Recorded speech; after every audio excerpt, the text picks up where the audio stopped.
Hey everyone, welcome to Build Series in New York City. I'm your host, Lauren Moraski. Our next guest joined the boy band Dream Street at age 12 before branching out on his own. He went on to sell more than 2.5 million albums, 8 million singles throughout his career.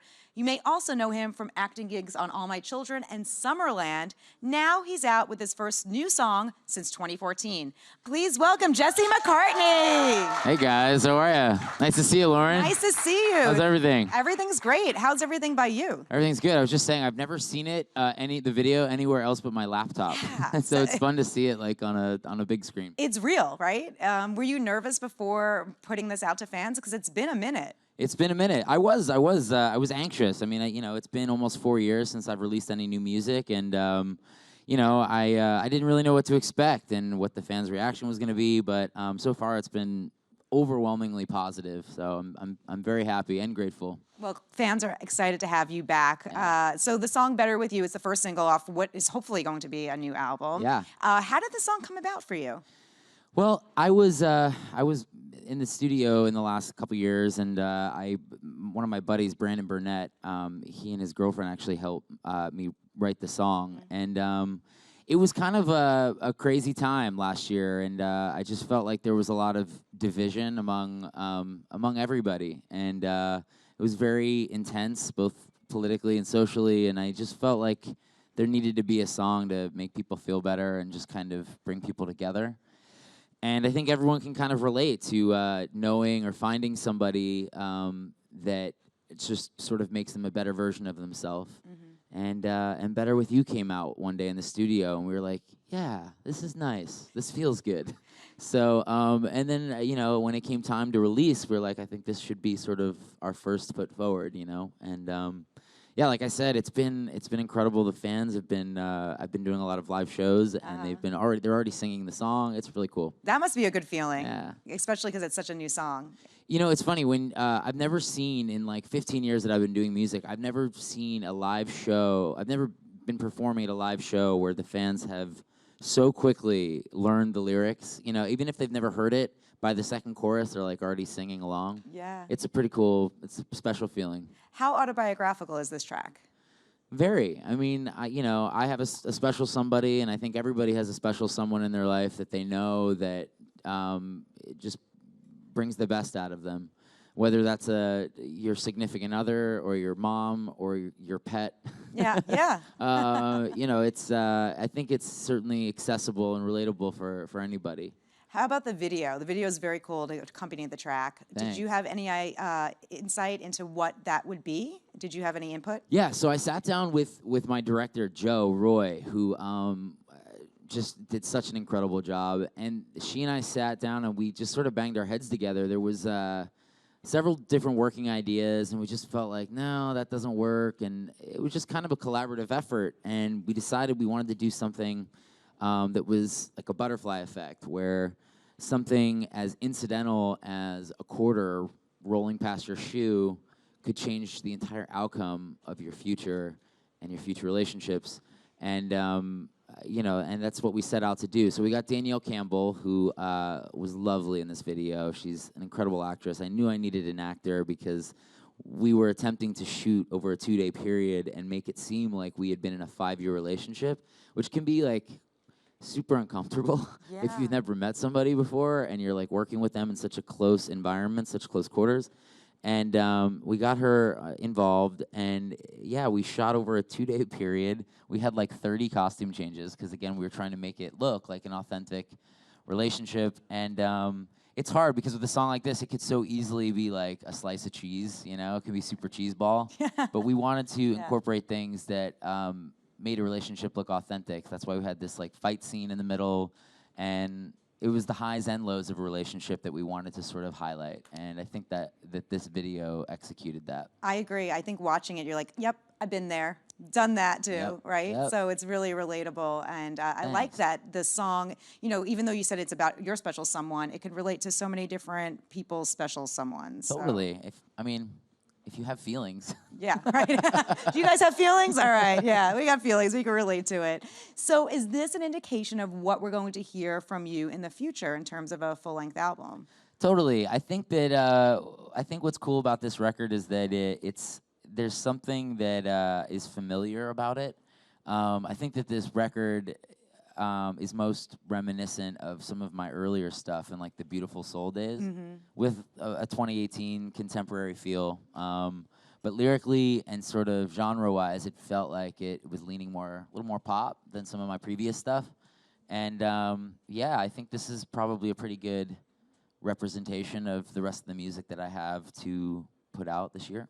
So what has the last 4 years been like for you? What have you been up to? Yeah. Because we've missed you. I mean, I know you're on Thanks. social media, but I've been traveling quite a bit. Okay. I've been exploring different creative avenues, and not necessarily in music, although also in music, and we can get to that in a sec. But I did a lot of just like learning how to cook, learning how to barbecue, learning how to like become a grill master. Wow. I've been doing music for so long that I never really had a chance to go see the world without having to work in like a big city, and I never got to like see people or meet people or experience different cultures in a way that people get to when they're traveling. So I decided I was gonna go travel. I was gonna experience new things, meet new people, eat a lot of good food. Nice. And I actually, I think the catalyst that brought me back, that kind of made me decide, okay, I'm gonna get back into music, was a songwriting camp that I took part of in Nashville, and it was specifically for country music, which I had never done. Huh. And so one of my songwriter friends, Shane Stevens, who I wrote Superbad with on my last album, he called me up and he said, hey, I'm doing this sort of pop country writing camp. Do you want to be a part of it? And at the time, I was super resigned. I think I was like, I think I'll just hang home. And he's like, no, you should come check it out. So I flew to Nashville, and I ended up writing for 2 weeks just country music. Wow. And it was just a thrilling experience. I got to work with incredibly talented songwriters, and it was sort of outside of my comfort zone, And I think that kind of, when I finished, I got back home, and I think that was sort of the bug that bit me again. And I was like, all right, maybe I should get back in and do my own stuff. So do you think you'll tackle country down the line? Country music? I don't think so. I mean, I don't know. Maybe. Never say never. By the way, I love country music as a genre. I think it's one of the most honest forms of songwriting that you don't hear as often in pop music. It makes for incredible storytelling, and I have a lot of respect for it. That being said, I tried singing with a twang, and people were like, maybe you should do that. Justin McCartney, go country? No way. Not happening anytime soon. But I bet you it made you a better songwriter. Totally. Just by doing that. It totally sharpens your tools and makes you, just sharper. I mean, anything you do for a long enough period of time, if you're practicing all the time, you just become good at it. Yeah. Well, over the course of the last 4 years, you've also done some acting. I know you were on like The Fear of the Walking Dead, right? So what are those? How does that fit into your world? Like, when do you know, okay, I'm going to go out for this role, or I want to do this? Yeah. So I mean, it's just sort of another aspect of my career that I've been fortunate enough to take advantage of, and I have an amazing team of people around me, who send me out for auditions, like every other sort of working actor in Los Angeles, and. I mean, comedy was something that I hadn't done a lot of, and Young and Hungry, I was on a show called Young and Hungry on Freeform for a couple seasons, and it was Team Cooper. I had, it was like a multicam comedy, which I hadn't done in a very long time, and it was. I got to work with a lot of my friends. Two of the cast members were like old friends of mine. Yeah, I mean, I love acting. It's, I started as a theatrical guy, theater guy, and you had to act and sing and kind of do the whole thing. So I try to maintain, different creative avenues. How did that acting on that show compare to something like Summerland, for example, where a lot of us got to know you? Well, simply the format of it was, Summerland was like a drama, 1 hour, like teen angsty drama where, people are surfing and making out, and then Young and Hungry, I think, had a little bit more, sort of wit to it. It was, a sharper comedy for maybe a slightly older crowd, and, I mean, they were two totally different shows that involved a lot of love triangles. Well, a lot of us got to also know you. You were so young when you were in All My Children. Yeah. I mean, my gosh. I mean, how many years were you on that show? I don't know. I don't forget specifically. I think Yeah. I think 3 Okay. years maybe. Yeah. Like 98 to like 2001. It was like the first television experience of my life. I was very young. I think I was 11 or 12 years old when I first started on that show. I was probably your age. How old are you? 10? Oh, right. Yeah. Yeah. I was just maybe a year older than you. And it was sort of my first time, working with adults too, which is like really intimidating because they're like, everyone when you're 10 and 11 is like, they look like they're 70 years old, at least for me. And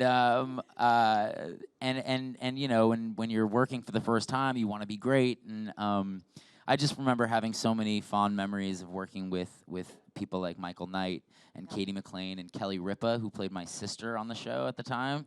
This is right before she started doing the Regis and Kelly show. And they were just... they made such a big impact on me as a young child actor, and just sort of influenced me in a lot of positive ways. And a lot of fun memories over there at All My Children. Yeah. Oh my gosh. So do you think you want to do more acting down the line? And if so, what Totally. would you want to tackle? I mean, to me, it's all about good writing. Yeah. I think in this day and age, it's becoming harder and harder to come by. Yeah. And I don't know. I mean, I'm open to pretty much anything. It's just about the work. It's about the material, Speaking of material, you mentioned earlier that a lot of like what's been going on in the current events sort of influence Better With You. Do you think that will influence the rest of the album? There are, I think, just in general, the content on this record and the music that's coming out has a little bit more to bite into, and at times can get topical. Got it. And I think that, it was just sort of what I was feeling. Like I said, when I was writing, it felt like just a very contentious time among the country, among the world. And I don't know, it inspired just sort of these uplifting collection of songs. So I'm very excited for everybody to hear it. I'm pumped. Do you have a timeline for it? So the idea, I think, is to really, after Better With You, in the next few months, I'll probably put one at a time, kind of see how everybody's feeling. But I have not finished a full-length album yet. I'll make that very clear. But I won't say that isn't going to happen. I just, I kind of want to put all my eggs into one song at a time and just kind of take it a day at a time and enjoy every minute of it. And then tour. I want to travel again and tour and play for all the fans. I have a lot of shows coming up in the spring. And then I'm going to probably plan a full tour this summer. Awesome. What was one of the favorite places that you visited while you were traveling the last few years? So I just recently went to Sweden in September, and I had never spent any extensive time in Northern Europe, and it was incredible. I just had the best time, and I went on a culinary journey as well, and explored Nordic cuisine, which was something we don't get a lot of down here in the States. And I just got to take in a beautiful place, a beautiful country. And I ate at a restaurant actually called Faviken, which is arguably one of the best places in the in the world. And this chef Magnus Nilsson. Sorry if I'm geeking out on food right now. You guys can stop me.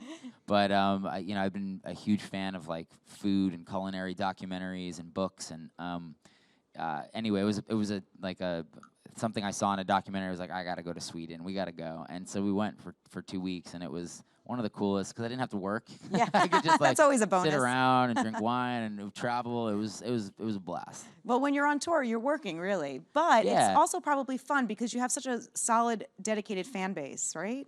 Totally. This group of fans has amazed me time and time again. I didn't know what it was going to be like to sort of re-engage after 4 years, and sort of.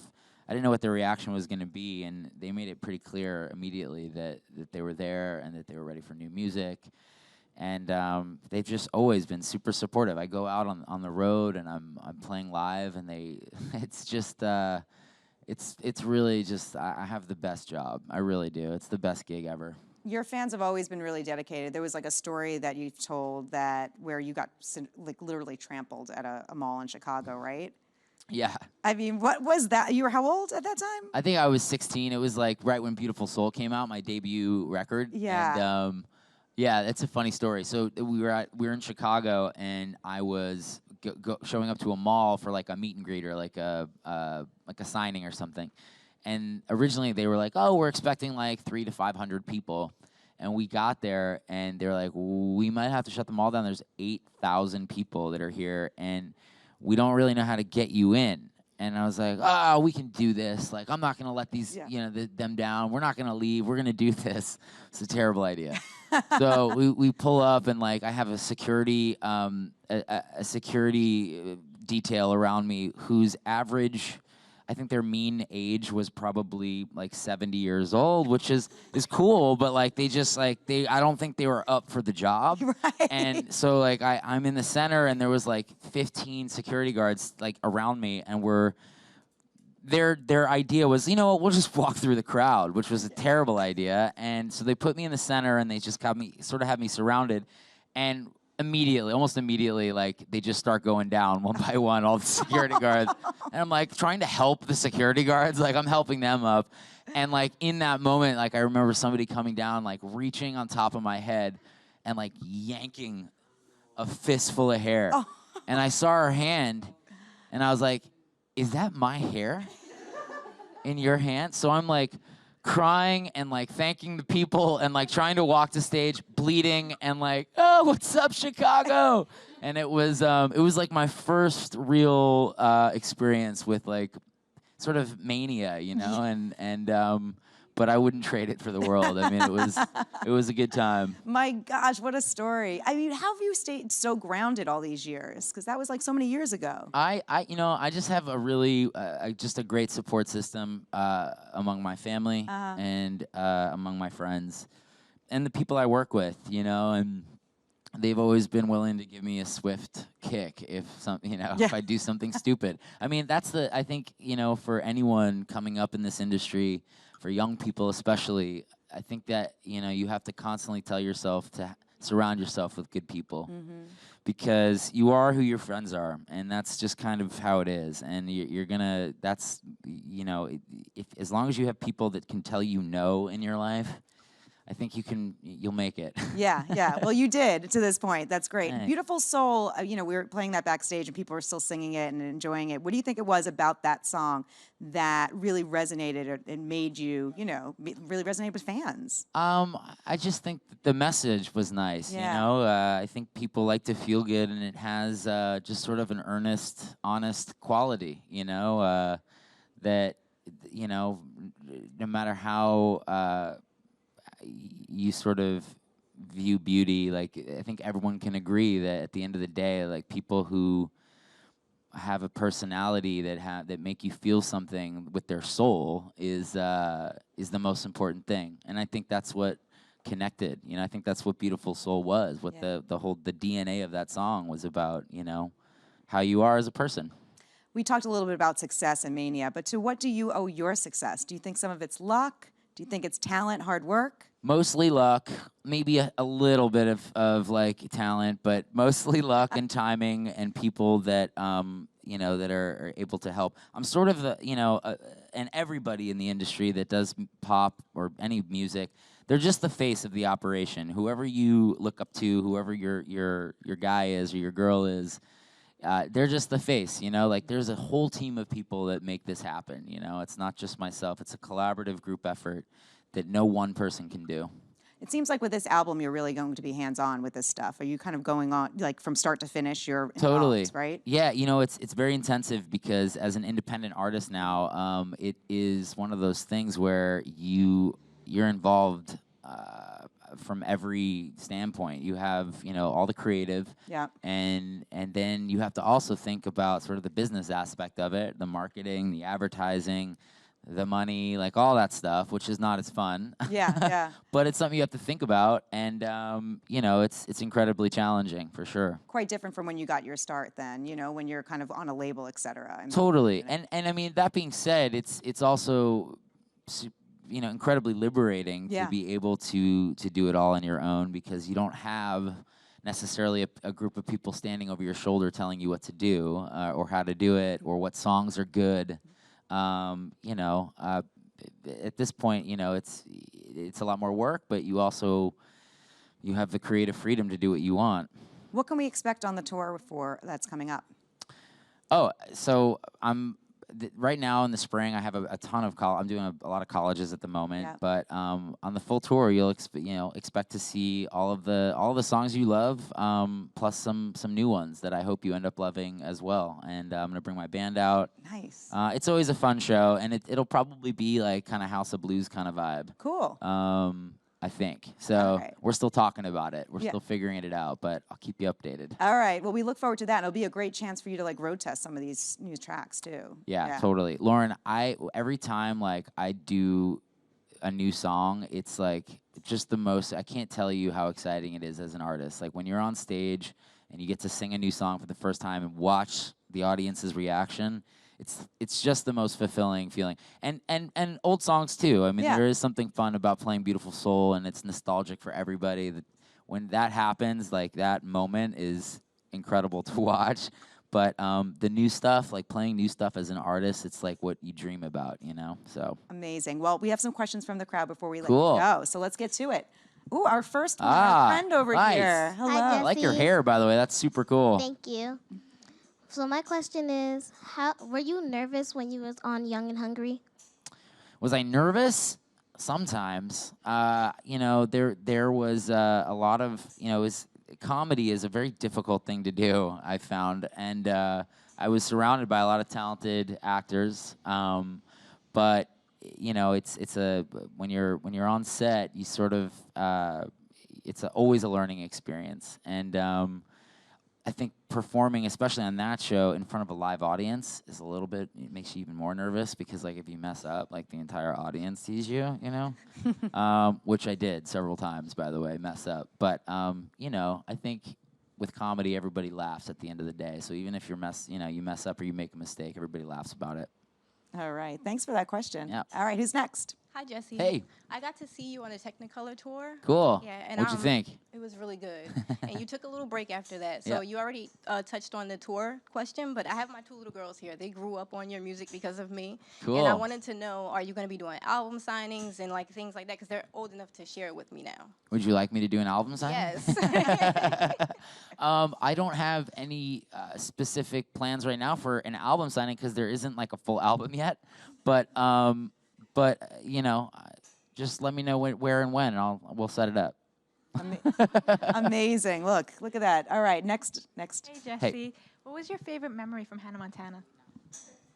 Hannah Montana. I was talking about this yesterday. I think working with Miley was a blast, and she is one of the coolest people I've ever worked with. A real sweetheart, and just a ton of fun and hilarious. I think my favorite part though was the awkward rapping thing that I did at the end. Do you remember that with Mitchell?